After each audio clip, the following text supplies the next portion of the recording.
Alright guys, sa mapagpalang araw sa inyong lahat. BP Sara, pinaimbestigahan kung sino ang VIP nagpatigil umano ng trapiko sa Commonwealth. Nalagot na. Maaaring itinigil ni Vice President Sara Duterte na siya na dahilan kaya pinatigil ang daloy ng trapiko sa Commonwealth sa Quezon City batay sa viral video. At panoorin po natin kung si BP Sara nga nagpatigil. At no other further ado, let's watch this guys. Itinanggi ni Vice President Sara Duterte na siya ang dumaan sa Commonwealth Avenue kahapon kaya pinahinto ng pulis sa lugar ang daloy ng mga sasakyan.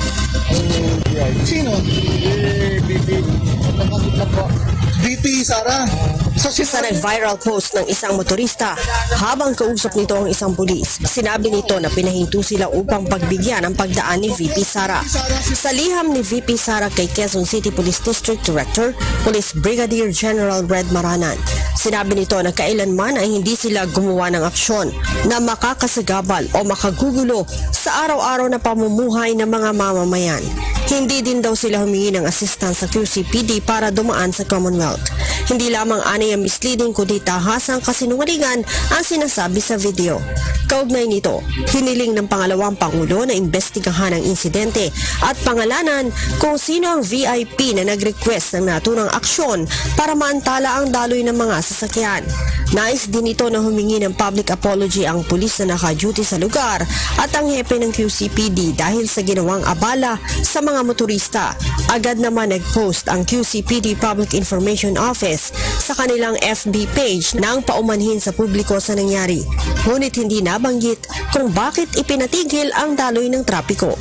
Saan ni Police Executive Master Sergeant Pantaliano, ang pulis na naka-duty sa Commonwealth, inakala niya daw na may VIP na dadaan sa lugar kaya't pinahinto niya ang mga sasakyan. Nagkamali din daw ito ng dinig na VP kaya pinatigil nito ang trapiko bilang kortesiya gayong wala namang engagement sa lugar si VP Sara Duterte batay sa kanilang records. Agad namang inalis sa pwesto ng hepe ng QCPD Station 14 si Pantaliano habang isinasagawa ang investigasyon. Nauna nang sinabi ng PNP na kapag may mga ganitong insidente, dapat ay may assistance ito mula sa HPG o MMDA upang hindi makaapekto sa maayos na daloy ng traffic. Pag may mga ganyan po ay we always make sure po yung ating mga local traffic enforcers po ay nakikipag-coordinate po sa MMDA, lalo nandito po sa Metro Manila yan. Kung totoo yung base sa sinasabi niyo po na maaaring may dadaan po ng mga VIPs, ay maaari po siguro na medyo may mga humahatak po doon. Batay pa sa liham ni VP Sara, hihintayin niya ang report ng QCPD sa nasabing insidente. Ito ay para malinawan na rin kung sinong VIP ang sinasabing dadaan kaya pinatigil ang trapiko. Alright, bakit pinatigil ang trapiko dito sa Quezon City? Sagabal kayo talaga sa ating komunidad. At ito nga ay walang formal na sinabi ang ating Vice President Sara Duterte. Bakit nyo hindi pinadaan ng mga commute, mga sasakyan?